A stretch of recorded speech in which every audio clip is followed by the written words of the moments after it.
Hello, listeners. Welcome back to another episode of Cognitive Dissidence. As usual, I'm your host. I'm Jacob Shapiro. I'm a partner and the director of geopolitical analysis at Cognitive Investments. Joining me, he hasn't been on for a couple months. It's nice to welcome back cousin Marko Papic, who is a partner and chief strategist at Clock Tower Group. We do our usual around-the-world analysis, everything from the Chinese spy balloon to the future of India's economy to, of course, some very trenchant insights into the Kyrie Irving trade to the Dallas Mavericks. As always, listeners, you can write to me at jacob@cognitive.investments if you have any thoughts or questions about this podcast. Cheers, and see you out there. Cognitive Investments LLC is a registered investment advisor. Advisory services are only offered to clients or prospective clients where Cognitive and its representatives are properly licensed or exempt from licensure. For additional information, please visit our website at www.cognitive.investments. The information provided is for educational and informational purposes only and does not constitute investment advice, and it should not be relied on as such. It should not be considered a solicitation to buy or an offer to sell a security. It does not take into account any investor's particular investment objectives, strategies, tax status, or investment horizon. You should consult your attorney or tax advisor. All right, our favorite nihilist heathen is back on the podcast. What's up, cousin Marko? What's up, cousin Jacob? Good to see you, man. Good to see you too. I literally just recorded a 15-minute rant about the spy balloon gate, but I guess we should give the people what they want. Do you want to give them your hot, steamy take about the Chinese spy balloon before we get into what's actually going on in the world? I mean, I'm shocked and surprised and somewhat disappointed we're not leading with Kyrie going to the Mavs. Oh well, we saved the most important thing for last. We will get to I thought Kyrie.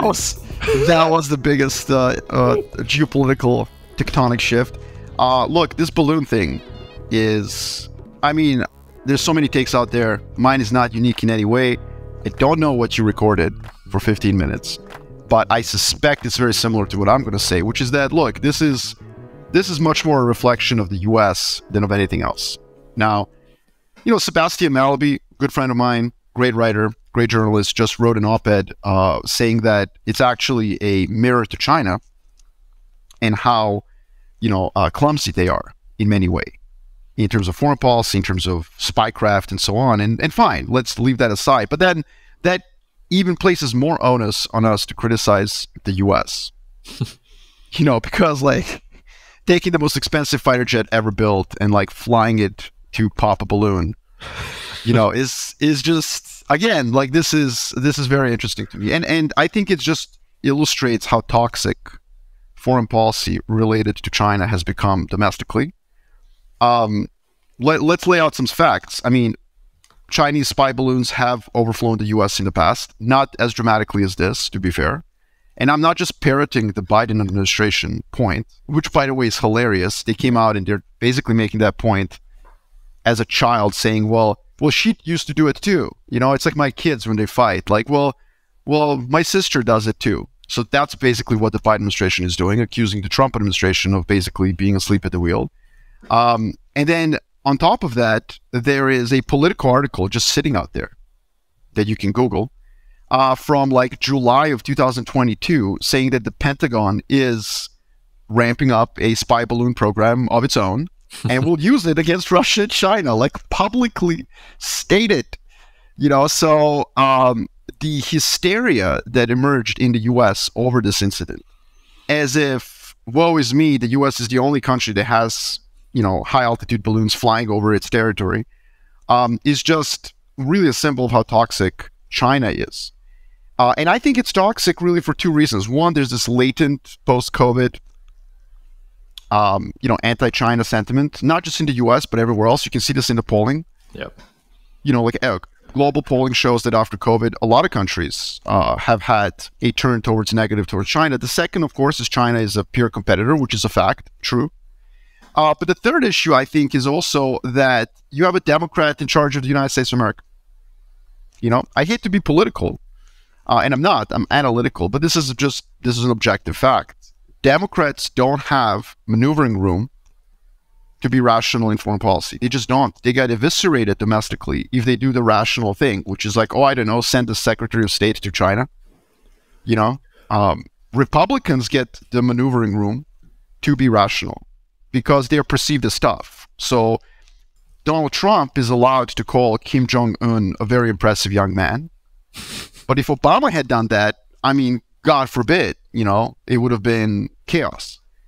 And so that's, I think, what's coloring this. The Biden administration is so paranoid about how they're going to be perceived that they cannot function at all rationally when it comes to China and China policies. And I think, ironically, the U.S.-China relationship can really only get better two ways. One, if China cools it with some of the assertiveness, which they sort of have done. And two, if a Republican is in charge of the White House. There's no other way to actually get a coherent dialogue between the two anymore. So if 2024, even someone like Mike Pompeo, who's a huge critic of China, were to get elected president of the United States of America, I would say like, wow, there's a turnaround coming. That's my hot take. Yeah, I mean, there's historical precedent for this too, and you're right that it's not just you're not being political. You're also being historical. Like this, the Democratic issue with China goes all the way back to Truman and the Korean War. So Truman misses the Korea thing. He says they're not going to defend Korea. Then they decide they're going to defend Korea. Then he gets into a war with China. And part of the reason that the Democrats supported Vietnam to the hilt was because they were afraid that China was going to take over, and they felt they had been soft on China from one sense before, and now they needed to be kind of really anti-China in the Vietnam War. And so it just kind of continues onwards. And it was Nixon, the most, red scare, red baiting, frothing at the mouth, China's an enemy, who was the one who actually went and hung out with Mao and decided, hey, we're just going to give up Taiwan and recognize the Chinese because we have all these issues with the Soviets and we need to fight them too. So I think you're right there. The difference is, and I think you also hit this on the head, China has been a little more conciliatory lately. Like they retired the wolf warrior guys. Like Xi Jinping said some nice things in public. They're not wearing the masks anymore. Like they're trying to find all the stuff. And it's not working. The United States isn't having it. And I guess the part that is demented to me is, I mean, the United States is kicking China's ass all over the world. It's not just on the public opinion stuff. We've got the Netherlands and Japan joining up for the semiconductor supply chain initiatives. And everybody, like China, as you say, has become toxic. So we're going to use a spy balloon incident to not send Blinken to visit China? Like I don't know. Well, it's not enough, though. It's not enough. First of all, you had to negotiate with Japan and the Netherlands to get them on board. Mm-hmm. That happened like 4 months after the October 7th Commerce Department order. In other words, the U.S. didn't have Japan and the Netherlands. And the terms of the deal are not revealed. The Dutch themselves came out and said, like, nah, we're not going to tell you. You know why? Because they probably didn't agree to everything that is in the October 7th order. What I'm getting at is this. I'm leading off too technically. Let me bring it back. The U.S. doesn't have the allies on board with China. It just doesn't. Not fully. And I think that reveals a level of, ambivalence to the rest of the world. I mean, the foreign media is covering this balloon thing, as it should, God bless them, in a cynical, humor-filled way, because it is. And that's bothering the U.S., which is trying to create a firm coalition against China. It's failing to do that. And I think that really reveals the fact that, we are observing this issue on Twitter, in the media, you and I. We lead off our conversation about the balloon in a very binary way, like, oh, China's clumsy, America's hysterical, blah, blah, blah. But like, there's a whole other world out there. And that's, I think, the most important point here. The most important point here is that in a multipolar environment, what the US and China do doesn't matter as much. What matters is how the rest of the world perceives the two powers. And from that perspective, these hysterics are important because the US is trying to convince the rest of the world that China is evil. I mean, the balloon thing is not going to work, but there's other efforts to do that. And China is not targeting the trauma offensive on the US. And, this is something that I've been writing for all of last year, arguing that China would have to back off because a bipolar world order is negative for Beijing. They will lose. If the West unites, it's over. It's game over for China. Like the end of sentence. Yep. I don't want to hear any arguments against that.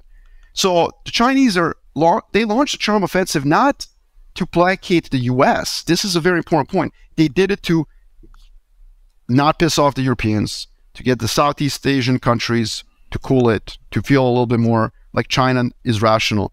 And that's why when you read the leading op-ed everywhere in the US media is like, the Trump offensive failed. I'm like, guys, it's not about you. It's not about America. Sorry. Like, China's not flirting with you. It's flirting with the rest of the world.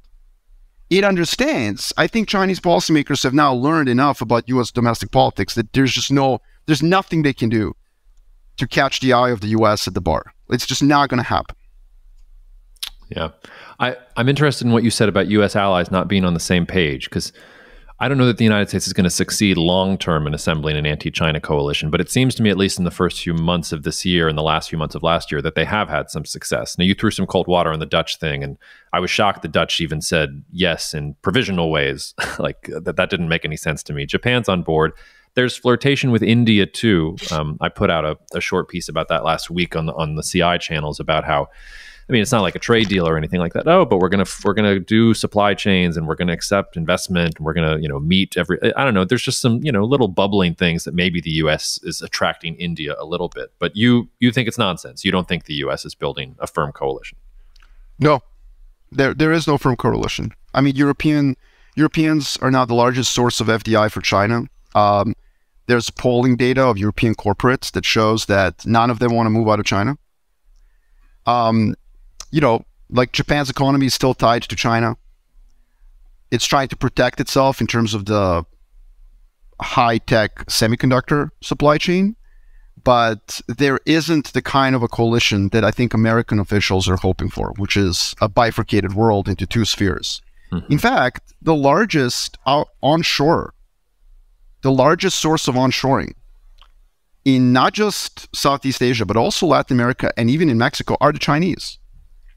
So the irony of all this is, the Americans are obsessed about friendshoring, like we got to move production out of China. Well, China's beating you to it. It's Chinese corporates that are moving their own factories to supposedly American allies for two reasons. One, they're not stupid. They're getting behind the sanctions, and two, they're like, well, actually Americans are kind of right. We are not that reliable anymore. Wages are going up. There's all this sort of common prosperity stuff. Why don't we move some of our production to Vietnam, to Mexico? And so, yeah, I would say that the type of a coalition Americans think they're going to get is just not going to happen. Now, to be clear, Jacob, if there's World War III, and I always say this, if there is World War III, the French are fighting with Americans against China. No one disputes that. No one's saying that these are not committed American allies. It's just that France is also going to go to the US and say, hey, bro, remember when you stole $88 billion from me by going behind my back and selling Australia some submarines? Yeah. So I'm going to sell some Airbus airplanes to China. Sorry. All's fair in love and war. And, this is just, it doesn't mean that these are not allies. I think that too many geopolitical tourists, of which there are many today, are trying to create this binary world of ones or zeros, and it just doesn't exist. It's a nuanced world, and I think American policymakers don't understand that the rest of the world is just not going to follow them on 9 out of 10 initiatives when it comes to China. Yes, there are geopolitical tourists, and there are also those geopolitical vagrants who are holding up signs saying the end of the world is coming and selling pencils out of a cup, who are not tourists. They're just there and will be there until the end of time. Well, I'm glad I asked about the China balloon thing, because we actually got to something that was interesting. So good on that.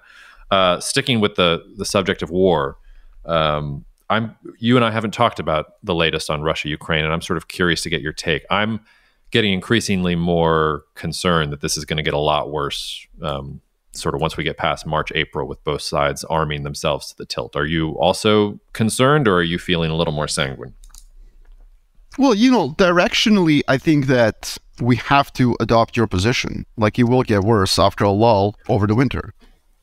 But since, this isn't just informative, we're here to give the people what they want, which is entertainment.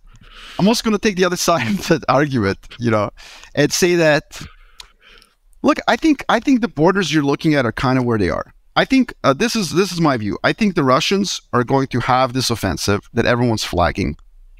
They've recruited hundreds of thousands of new recruits. They're going to throw them into the meat grinder, and they're going to conquer Donbass.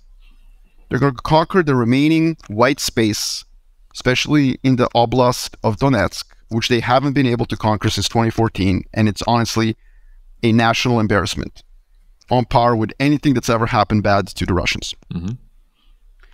So this is a pro-Russian, Russian-speaking, populated by ethnic Russians oblast, and they've been unable to conquer it. That is embarrassing. So I think that they will conquer that, declare victory, and the war will be over. Well, Do you think is that enough for Putin? Because I mean, I can't remember when you said that Putin was only going to last 12 months, and I started parroting you a little bit there. But it seems like he's sticking around, and I don't have a good sense of if he did that. Because if he just takes Donetsk and then declares victory, in some ways that's even more humiliating than what's going on right now. It makes more sense to be like, all right, we're doing second and third mobilization. We're going to throw hundreds of thousands of people into this great, determinative conflict for the future of the Russian nation. If he's just like, yeah, we got Donetsk and we're done, like that's why we killed hundreds of thousands of people. I mean, well, to be fair to, I guess, Moscow, they did get Luhansk. Great. Yeah, I know. What does the winner get? Look, they got Donbas. If he conquers the remaining territories of Donetsk, you now have Donbas. Novaya Russia is conquered. Then you have the land bridge to Crimea, which you did not have in 2014-15. So you have Zaporizhia that gets you to Crimea with a road, not a bridge. And then you have parts of Kherson, which are a buffer to Crimea and water. And by the way, when they annexed these territories, it was very interesting in the follow-up press conference when Dmitry Peskov basically clarified, like, we are annexing Donetsk and Luhansk in its totality with the borders. But when it comes to Zaporizhia and Kherson, we will let the voters decide. What he really meant, because Russia is not a lover of liberal democracy and referendums, what he really meant is like, look, Zaporizhia and Kherson, we'll take what we get based on military reality on the ground, but Donetsk and Luhansk, we need to conquer those borders. In other words, the spokesman for the Kremlin told you months ago what the kind of like the end goal is. Now, you're right. Maybe at some point, Vladimir Putin is going to say, well, that's not enough for me to stay in power, or this is this or that. I think for the time being, it's more than enough. It accomplishes what Russia basically wants. It takes Donbas, that becomes Russia, and then they have a path to Crimea, water for Crimea, and a buffer for Crimea.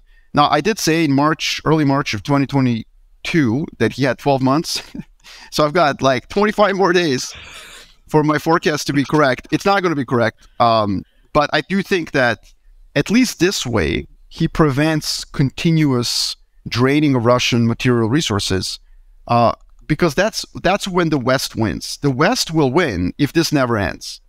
And if Ukraine is simply a rock against which the West can break Russia and drain Russia. And so I think that finding an exit is critical to Russia. And that's why I think that, is it going to get worse? I'm not sure. I mean, yes, it has to get worse. Russians have to conquer Donetsk. But I think both sides are really exhausted, Jacob. And one thing is, I think come on your podcast before and talked about how the West is hypocritical. Like it's not really supporting Ukraine to the tilt. They didn't supply them with main battle tanks. It's something that I raised 6-8 months ago. I think somebody's finally started reading my research or my Twitter because they finally did that. Like they started finally providing. But the problem is they're doing it in like piecemeal fashion. They're going to get 14 Leopard 2s from Germany, 14 from Poland, 31 Abrams. I mean, this isn't a Hyundai. Like the Ukrainians need to learn how to use it. Tanks break down in the field a lot. You're going to need to have spare parts, supply chains. Second, without air cover, a tank is just an artillery piece on a tracked, on the tracked mobility tool. Yeah. Like it's not an offensive tool without air cover. Without air cover, these are useless tanks. And we didn't support Ukraine with fighter jets and so on. So I think that this kind of a continuous piecemeal support for Ukraine illustrates to you what the West wants, which is that the West doesn't really want Ukraine to reconquer these territories successfully either. So I think within the next 6 months, this war is probably over. And I'm going to, let's make a bold call. There you go. Yeah, that's bold. I mean, but I guess the other side of the bold call is they're going to get the fighter jets. Because again, it's not enough though. See, the problem with fighter jets and tanks and all this stuff is if the West wanted Ukraine to reconquer Crimea, the West would have given this to Ukraine 12 months ago so that they can train on these jets, so they can get the spare parts for the jets, so that they can retool their airports and their whole military procurement process. If you give Ukraine 100 F-16s tomorrow, like how effective are they going to be? day after tomorrow. Probably more effective than the Russian Air Force. Well, no, but I just think it's going to take a long time. Look at what's happening with tanks. This is all just a PR effort, I think, Jacob. Now German, like Chancellor Scholz can come out and say, we're giving Ukraine Leopard 2s. Bro, you're giving them 14 tanks. Time out. What are you going to do with 14 tanks? Do you know how big the front in Ukraine is? It's bigger than World War II, for God's sakes. And World War I. It's bigger than the freaking Western Front in World War I. And you're going to give them 14 tanks? That is ridiculous. And my point is that, the fighter jets is going to be the same. There's going to be like 12 F-16s from Greece. There's going to be 8 F-16s from this, for that. Like, by the time the Ukrainians have a competent Air Force trained on these platforms, and the time that they've kind of learned how to do command and control between these new fighter jets and the new tanks, it's going to be 2024. And by then, the Russians are going to have 500,000 troops garrisoning these new territories. And by the way, the West is fine with that. The West is perfectly fine with an outcome where Ukraine doesn't have Donetsk, Luhansk, Zaporizhia, and Kherson, and Crimea, and the Russians have to drain continuously their resources on ensuring that they're garrisoned with sufficient manpower to ensure that Ukraine doesn't reconquer them. Perfect! Because you know what? Nobody gives a shit about these oblasts outside of Ukraine. And God bless Ukrainians, it's their land, obviously. They're going to fight. They're never going to give it up officially. I get that. Feel them. But the point is, Berlin, Paris, Washington, D.C., Rome, Madrid, they couldn't find Zaporizhia on the map 18 months ago. So, no. To me, all of this is a PR effort. Just like the embargo against Russian crude was a PR effort. It didn't contribute to Russia losing supply or the world losing Russian supply. Similarly, I think a lot of these weapon sales or transfers are designed to make nice headline covers in the New York Times, Le Monde, El País, Corriere della Sera. That's what it's designed to do. It's not designed to effectively allow Ukraine to reconquer their territories. Now, look, that's geopolitically incorrect to say. See what I did there? I did. But, prove to me otherwise. Prove to me that the West has actually equipped Ukraine with offensive technology in bulk and in time and in speed. Why is this happening in February of 2023? It could have happened in August of 2022. And by now, Ukrainians would have 300 main battle tanks. They would have been trained at them, and they would have potentially a fighter jet force capable of protecting their skies, which they don't. If I had had time to do a fake ad, I would have written up a fake ad now, and it would be advertising the third movie in the Top Gun trilogy, Top Gun Ukraine, where Maverick goes to Kyiv and trains all of he trains all of them on the F-16 and he starts blowing MiGs out of the sky. Jacob, cut this out, bro. Don't give Hollywood anything for free, man. Let's write that script. You and me write that script. Yeah, it'll be like our version of Good Will Hunting, except with a lot more geopolitics. The geopolitics. Cut this out of the podcast. Don't share this with the people. But let's take your scenario then, though, because I guess I'll play devil's advocate and then let's push your scenario a little bit. You're right that it's piecemeal, but it's trickling in, it's dribbling in. So eventually they will have a couple hundred tanks. Probably eventually they'll have some fighter jets. Is it enough? And as you said, the Ukrainians are not going to give up. So if they have to wait 6 months for all the tanks to come in, eventually they're going to have the tanks, right? So maybe. So let's push back. Yeah, let's push back on that. Okay. So that's important. Yeah. So I think, look, the Russian offensive is starting tomorrow. Yeah. And let's not count any Russian chickens before they're hatched, because Russians have been incompetent to the nth degree. But let's assume that Russia's successful, which again, I'm very, very cautious to do because Russians just don't know how to fight a war. Sorry, Russian trolls out there. Sorry to make you feel sad. But let's say that they conquer Donetsk and then they plow another 500,000 troops, Jacob. Terrible, under-equipped, under-trained. They're wearing sandals in the winter, all sorts of stuff. But they will have these territories protected to the teeth. And then you're asking Ukraine with 321 tanks, which is what the Ukrainian defense ministry said they expect from the West over the course of X amount of time. 321 tanks and let's say 50 fighter jets. You're expecting that to dislodge the Russians from entrenched defensive positions in late 2023, early 2024, when the Ukrainians become trained. And I just think that's unrealistic. Ukrainians have fought heroically. They've done an amazing job. And they've proven the well-known military adage that those who defend are at an advantage. Well, guess what?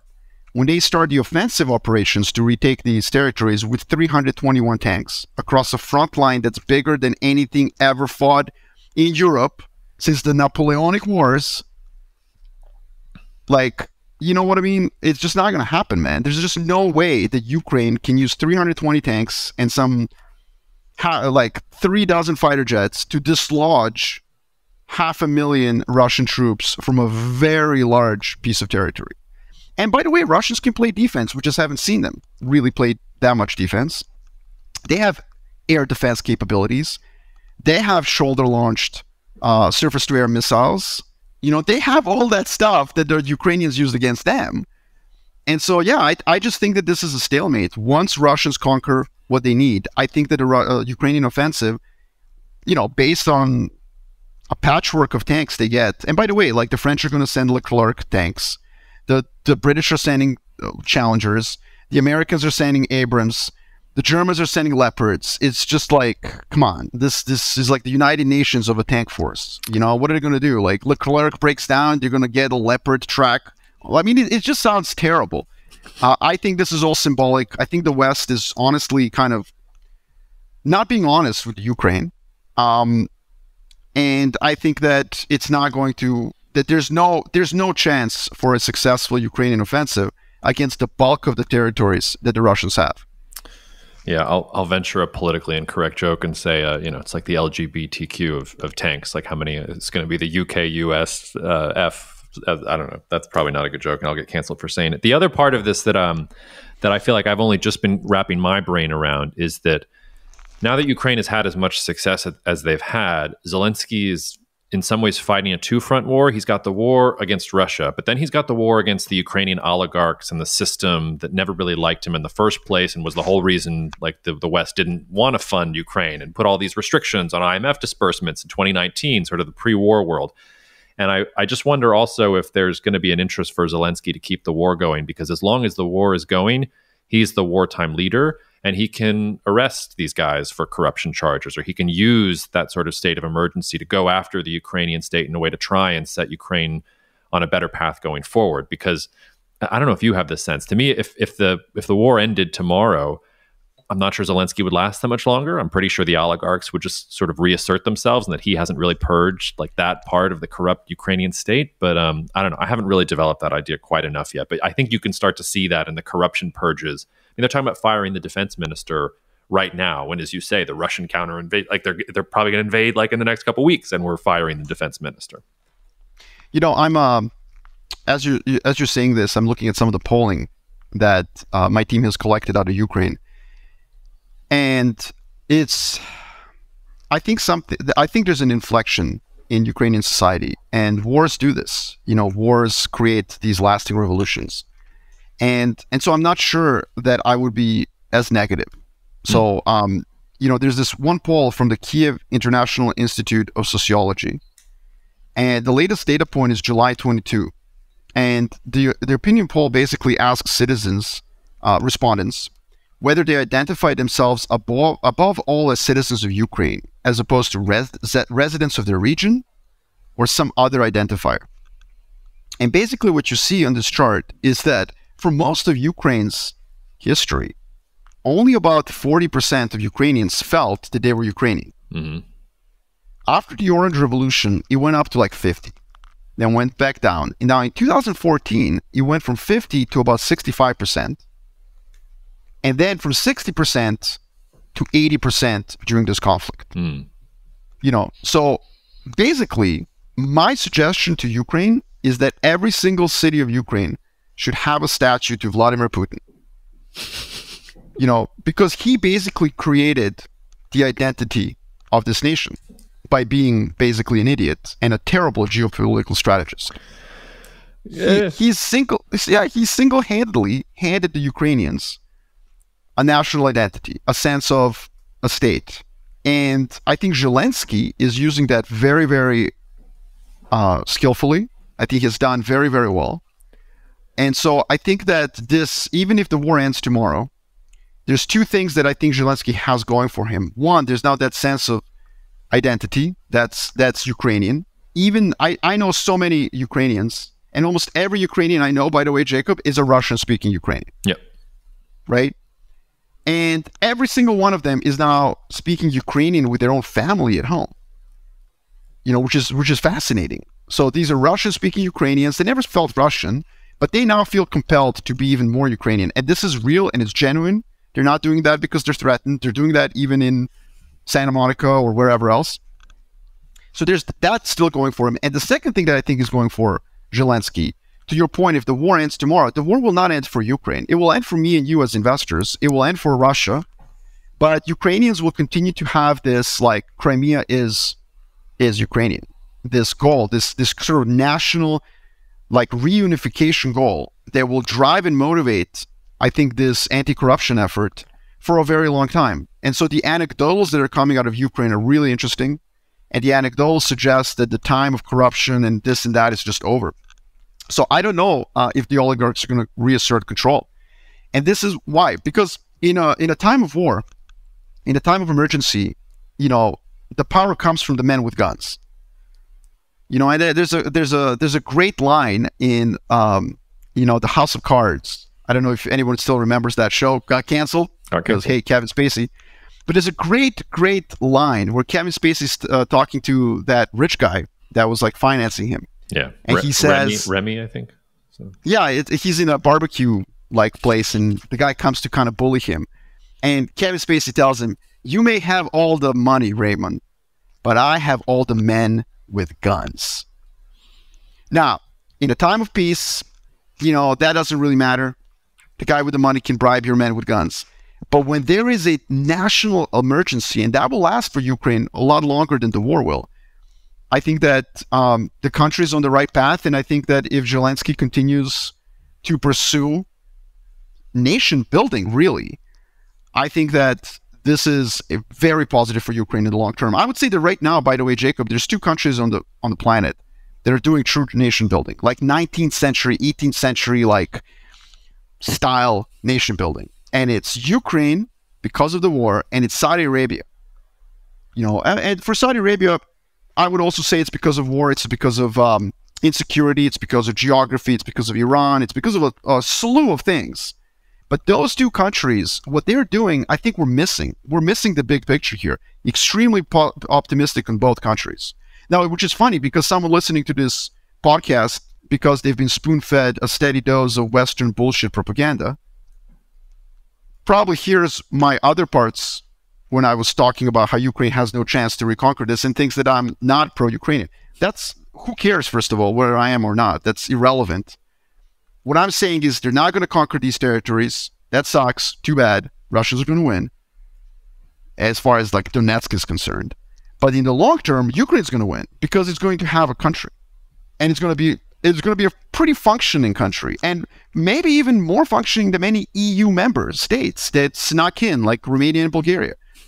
I think what's happening in Ukraine, I think, doesn't end with the conflict. Well, sort of. So let's accept that mode of argument then, because then let's say it goes to war is over in 6 months. Russia declares victory in Donetsk and Luhansk. They don't bomb Odessa into smithereens or do anything else crazy. So let's say that's where it ends. Where do Russia-European relations go? You still think there's a future for Europe-Russia relations and Europe's going to go back to importing Russian natural gas and all that? Or do you think that something has fundamentally changed in Europe and that Russia is going to be treated sort of like this pariah that they can pick across, and they will nation build Ukraine and then slowly, integrate Ukraine into the German-led economic model and go from there? I think that we have to remember that Europe and Russia have had wars over the last 400 years on and off, and yet they are still there. So it depends what your time horizon is, Jacob. I think absolutely Russia will continue to be part of the European geopolitical sphere and will have improved. There will be thaws and détentes, and everyone right now who has a little Ukrainian flag next to their name on Twitter is probably losing their mind when they hear me say this. But like, yeah, I mean, obviously, Russia and Europe are going to have ups and downs in their relationships because that's been the case for centuries before Twitter. Now let's get specific. Will Europe buy Russian natural gas next year or this year? Sorry, this summer. I think the chances of that increase as the storage decreases. Now, natural gas storage has been filled because, as I've joked on Twitter, God hates Putin. Like God, our Lord and Savior, hates Vladimir Putin. Also hates skiers because he ruined the ski season, or she. Hey, let's be objective here. But like God, the deity that rules us all, basically decided that Europe was going to have the hottest winter ever. And so European storage facilities are pretty filled. And so I don't know if Europe will need Russian natural gas. But let me say this. If Russia declares victory and then signals like, hey, we're done, cool it, and Europeans need natural gas, if those two things happen, then yes, I do think they will get some Russian natural gas. Now, there's going to be a bunch of people who are geopolitical macro tourists who are going to shake their little fist and say, but Marko, that means they're going to undo all of the diversification efforts from Russia, to which I will say that's idiotic. Of course not. They're still diversifying away from Russia, but in the interim, you may want to lower your cost of natural gas by importing some natural gas from Russia. So you can chew gum and walk at the same time. You can do both. And so, yeah, I mean, I think that there is a scenario where in 2023, natural gas prices start going back up, and Europe is like, well, the war in Ukraine is simmering. It's on the back burner. Let's get some of this Russian natural gas. And again, this is why the Europeans have not embargoed natural gas at any point. Now, they haven't even talked about it. Do you think that there's a path for Ukraine to NATO or the European Union, or is that pie in the sky? I think European Union, absolutely. Yeah. I think for European Union, for sure. For NATO, I think no. I don't think that's going to happen. And NATO has certain rules for admission into the membership, which are kind of loose rules. They're not hard rules, but one of them is you should not have territorial disputes with other countries, specifically with nuclear states, because what that means is that the moment you enter NATO, you are at war, and all the other member states have to defend you. So I don't see Ukraine ever joining NATO. I mean, look, Finland can't join NATO because Turkey doesn't like something the Helsinki and Stockholm are doing with the Kurds. Like, you know what I mean? Like, the number of vetoes would be massive. And I think that we forget that the accession process requires unanimity. One country can basically veto expansion of NATO into Ukraine. So I don't think that Ukraine will ever join NATO. I also don't think that that's really relevant for Ukraine. What's relevant for Ukraine is economic development. And that comes with EU membership. Now, there's a lot of EU haters out there, but you can clearly see that every single country in Eastern Europe that joined the EU is better off than their neighbors that didn't. Yeah. That's just a fact. Being on the outside of the European Union has not worked for Central and Eastern European member states. Yeah, I mean, I can't argue with that. I got this question at an event I did 2 weeks ago. Somebody asked me how long Erdogan could keep Finland and Sweden out of NATO, and I hadn't thought about it, so I had to reply off the cuff. I don't know, like not that long. Do you think Turkey can really gum it up here and prevent Finland and Sweden from getting in? Well, I think that one thing that we have to understand that countries like Turkey or countries like Saudi Arabia have learned how to apply pressure on the West. Saudi Arabia has done that maybe better than anyone else, and they're getting things from the U.S. in return. The media in the U.S. writes these angry op-eds about how the Saudis have become allied with Russia and China, which is nonsense. No, they're just bargaining.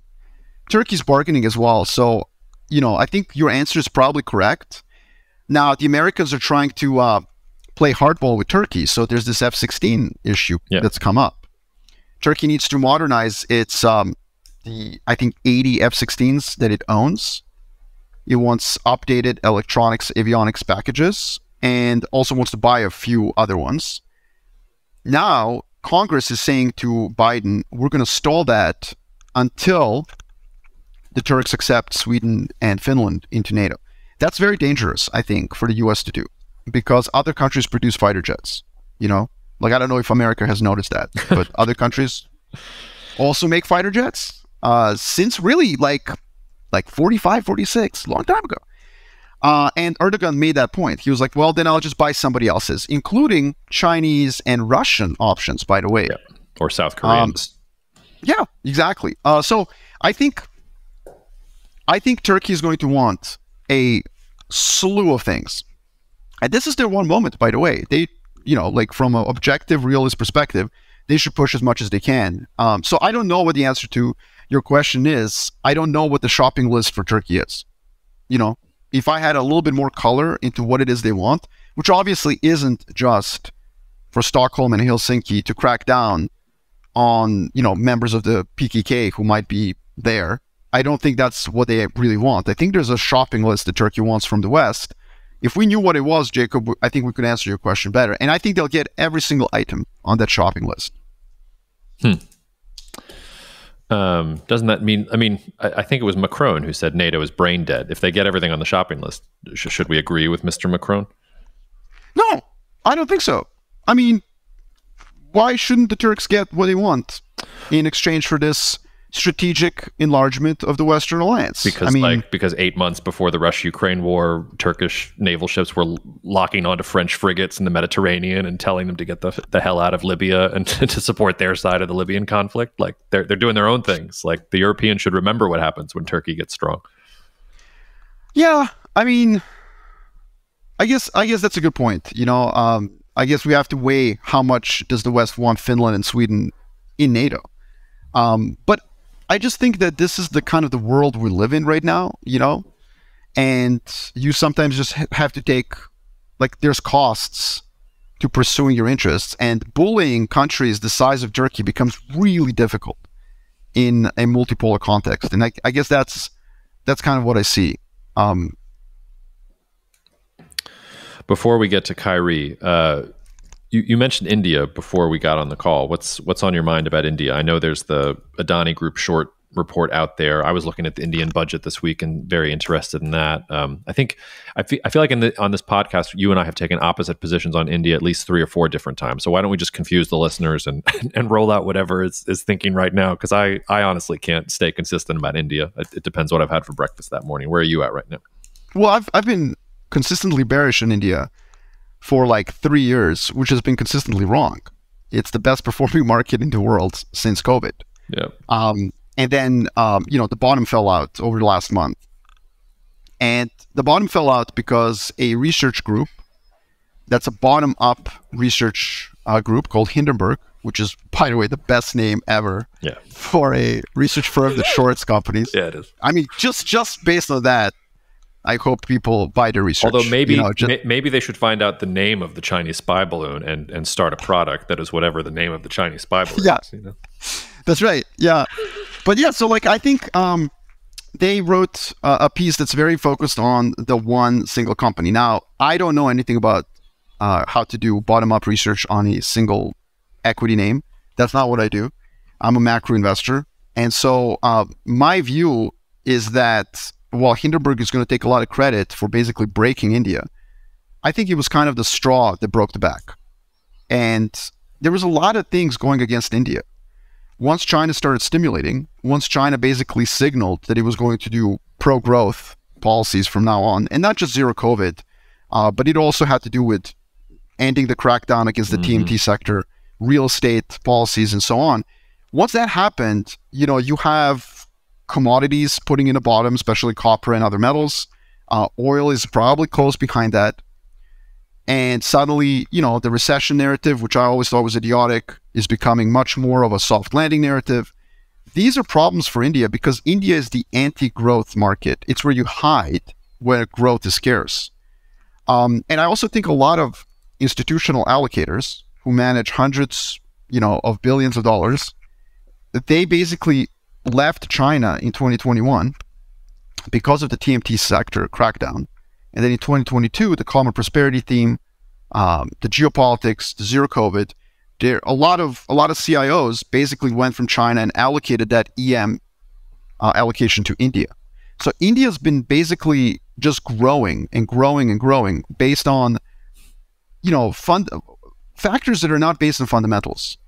And in 2021 in particular, if you look at the chart of Indian equities relative to commodity performance, it's extraordinary. It's like the first time in decades that Indian assets outperformed even as commodities were going up.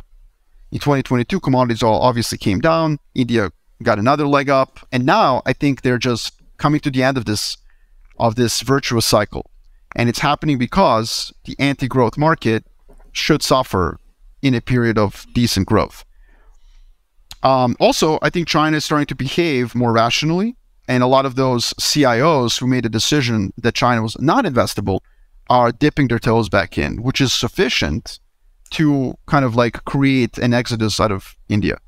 On a big picture, to me, India has got a lot of great things going for it, but I think that a lot of narratives in the West, in particular, are wrong. Mm-hmm. Demographics can be a curse. You got a lot of people, if you can't employ them, you've got a problem. You get the Arab Spring. So that's the first. The second is onshoring, reshoring. I haven't found any evidence other than anecdotal that it's happening. So the macro data does not support the argument that onshoring is happening in India. It's happening piecemeal fashion. And the third issue, which is the most important, is infrastructure build-out. India has a problem in that gross fixed asset investment has remained very, very, very, very tepid.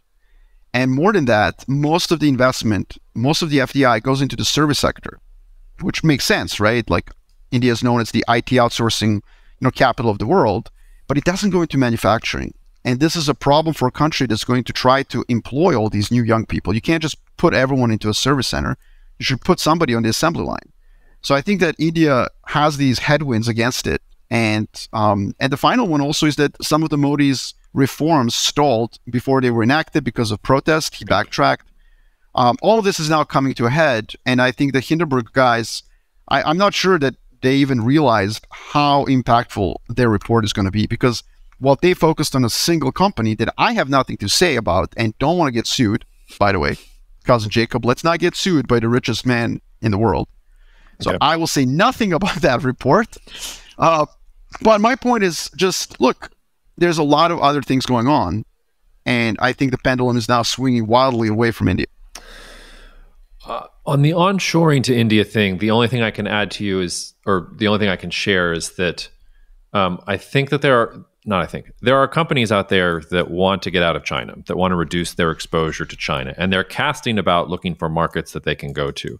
And I think they generally land on some mix of Brazil, Mexico, India, maybe Indonesia, if you're particularly adventurous. And when they start doing the cost-benefit analysis, none of them look particularly good or appetizing, especially what they were used to in China. And India is usually the one that looks the best, which is not to say that it looks good. It looks terrible. And there's so many, there's corruption issues and there's fixed capital formation. Like there's so much stuff that has to happen there. And usually I think you probably conclude that maybe we should stick in China for a little while longer. But I do think that people are trying to find that market out there. And in some ways that's opportunities for countries that want to ascend the value chain. There are no good options of scale that have all the things that China did. So if you are a developing country and you're some bureaucrat in a developing country's, Center for Economic Development, I would say just take the China blueprint, get your president to implement it, and you will have Western companies that are knocking on your door because there's certainly interest for that sort of thing. The two things that I rely on, first of all, is polling of corporates. There's a lot of reports out there you can find. European Chamber of Commerce in China is one of them, but there's many others. And they show that the majority of companies don't want to move out of China. And then some geopolitical macro tourist is going to say well, they'll get their comeuppance. Sure, fine, whatever. Maybe not. I don't think so, but let's move on. The second is just macro data. And I can assure you this is clear. Now, macro data is backward looking, so maybe we'll see what happens in 5 years. But so far, we've had COVID, We've had a trade war with China. We've had U.S. president accusing China of doing all sorts of things. We've had a confrontation with China for a good 4 or 5 years. The macro data out of India is clear. The trade is exploding because everyone's trade exploded. But their exports as percent of share of global has not gone up. So it's all beta. It's not alpha. They're not eating into anybody's market share. Whereas Vietnam is, as an example. And I think the problem with this is that I think most Westerners would want Mexico and India to win because they're on our side. But the problem is that the two of them also have the biggest infrastructure problems, bottlenecks, and concerns. In Mexico, it's energy, it's electricity. In India, it's just lack of infrastructure investment. And so that's where it gets really difficult. I probably would say that Indonesia has the most potential in the long term, although it is obviously the most in need of development. I also think that we should look beyond the usual suspects.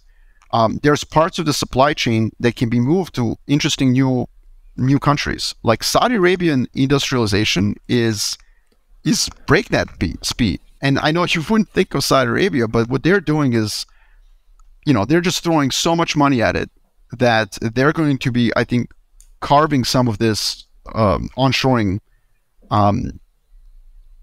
Some of that is going to be, like, they're going to capture some of it. I think Turkey also actually has potential to capture some of it as well, especially for the European market. So I don't know if India becomes the winner. Yeah, the big name that I was looking at before their civil war was Ethiopia, and now that they've put the genie back in the bottle a little bit, and that government seems to have control a little bit more over the situation, I'm debating whether to get optimistic about Ethiopia again too, because they're again one of the only, there are very few countries out there that have the level of scale and law and order and low labor costs that you actually need to make it work. And all the countries you mentioned have problems of their own. All right, we have a few minutes before I got to run. Kyrie Irving, tell me what's up, man. I can't believe somebody traded anything for him, let alone 2 actual human beings and a couple draft picks that will also be human beings. So I think on paper, great fit. Because first of all, Luka Doncic is a younger version of LeBron. And no, he's not. Well, no. Well, like he plays like LeBron. No, he doesn't. Well, he's a 3 who handles the ball a lot and doesn't really guard anyone. Okay, yes, fair. Look, but the point is that he can't play with a point guard. Yeah. And that's what I mean. Like LeBron James never needed a point guard in his life because he is the point forward. In that way, it's really hard to pair Luka with a guard, especially in today's NBA where every guard wants to handle the ball. Kyrie doesn't. He really doesn't. He's a great off-the-ball 2-guard. He actually enjoys doing that. So it just makes a lot of sense basketball-wise. The problem that I have is the culture fit. Like Kyrie Irving deferred to pretty much no one, including LeBron James. He wanted out of Cleveland, if we now remember the history, because he didn't want to defer to LeBron, didn't want to be his little brother. And then now he's okay with it because he's kind of looked back fondly at that time. But the problem is that he's not going to look at Luka and say oh no, I'm cool being a little brother to Luka Doncic. And so I think the culture fit here is a big problem. I don't know how that's going to work. Well, apparently, according to ESPN, Luka got a heads up about this, and apparently he or his camp or whatever gave the thumbs up on Kyrie, which is that either they already know they're leaving Dallas whenever they next can, or somebody said yes for him that didn't mean to. I can't imagine that he was on board with this. You think he's on board with this? Look, I don't think it matters whether he's on board with it or not, because I think it comes down to Kyrie Irving, who's very volatile, and he's shown that he can, that his volatility can cause distraction. And look, the reports out of Dallas are that Luka controls the stereo. You know what I mean? The locker room. Yeah. There was this cute interview with, I think, Dinwiddie, where he was yeah, he plays this Slovenian pop music, and it wasn't a joke. Dinwiddie was miffed about that. And that's him. That's Dinwiddie. Yeah. Now you're asking Kyrie Irving to go in there. You've got this very eclectic team that's basically a EuroLeague team. Luka's got his little Euro fans around him, Maxi Kleber and the others, and Kyrie's going to show up in there, and he's going to be like, what the hell is going on here? And he's going to be like, I'm a veteran. I want a ring, which, truth, I shot a 3 in Kevin Love's face, Game 7. What have you done? So no, I control the stereo. So no, it wasn't. It wasn't Kevin Love's face. It was who did he? Because Kevin Love was on his team. Oh, sorry, he was on the team. My bad. No, Steph Curry tried, and then Kevin Love actually did a good job. No, it was in Steph's face, I think. Yeah, sometimes I've been playing more pickup lately, and when I used to play pickup, my hair was blonder, and they used to call me Larry. Now apparently I look like Kevin Love, so nobody bothers to learn my name. They just call me Kevin Love, which is to say I'm up to date on my Kevin Love trivia. That's awesome. I don't know. I can't believe, I don't understand why any team would trade for this dude. This dude is like literally insane, and like it's going to take him 2 weeks to be sad, and then he's going to be doing his next thing. So, and also the contract issue is interesting. Yeah. Like what do you do? What do you do? Like if he walks? But look, I'm a Laker fan, as everybody knows. So like, did you want? Well, let's put a pin on that.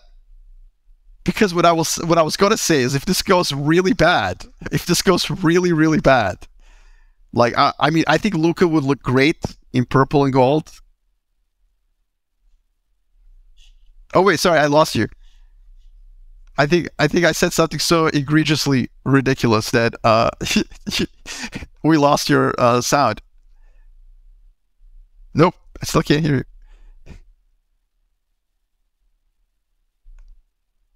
Is that it? We're just going to end on my prediction? No, you're right. I accidentally hit the mute button. Apparently, the universe didn't want me to say anything. So I guess he is going to purple and gold. No, that's because there's a conspiracy, and Lakers control your microphone, obviously. And clearly, we are going to get Luka. I think Kyrie knows who's controlling the microphones in this relationship, Marko. And you said it, man. You went there, and you're allowed to. So there you go. I don't know. By the way, that's a whole other thing. You've got a guy who has these views, and he's going to play now on a team full of like Euros. I mean, just like, I can't wait to see how this goes. This is like, I joked on Twitter, this is like Trump going to his first G7 and having to deal with Angela Merkel and like, the Italians, the Brits, the Japanese. This is going to be really, really interesting. Now, there is a world in which Kyrie is just a misunderstood counterculture man with really complicated and complex views. Mm-hmm. And so he might be actually the best fit for a weird cultural mix that is the Dallas Mavericks. I just don't know if that is the truth. And I'm open to seeing how it works out. And, like, I love Luka. I think he's awesome. So I wish them the best. Well, on that note, I gotta get out of here. But Marko, we'll have you back on soon. I was thinking we might even live record like a good playoff game or something and talk geopolitics while we're like that would be sick. Yeah, I would love that. Cousin cast or something. I'm working on that. Yes. Let's figure out how to do that. All right, I will. In the meantime, cheers, man. Thank you. Bye. Thank you so much for listening to the Cognitive Dissidence podcast, brought to you by Cognitive Investments. If you are interested in learning more about cognitive investments, you can check us out online at cognitive.investments. That's cognitive.investments. You can also write to me directly if you want at jacob@cognitive.investments. Cheers, and we'll see you out there. The views expressed in this commentary are subject to change based on market and other conditions. This podcast may contain certain statements that may be deemed forward-looking statements. Please note that any such statements are not guarantees of any future performance, and actual results or developments may differ materially from those projected. Any projections, market outlooks, or estimates are based upon certain assumptions and should not be construed as indicative of actual events that will occur.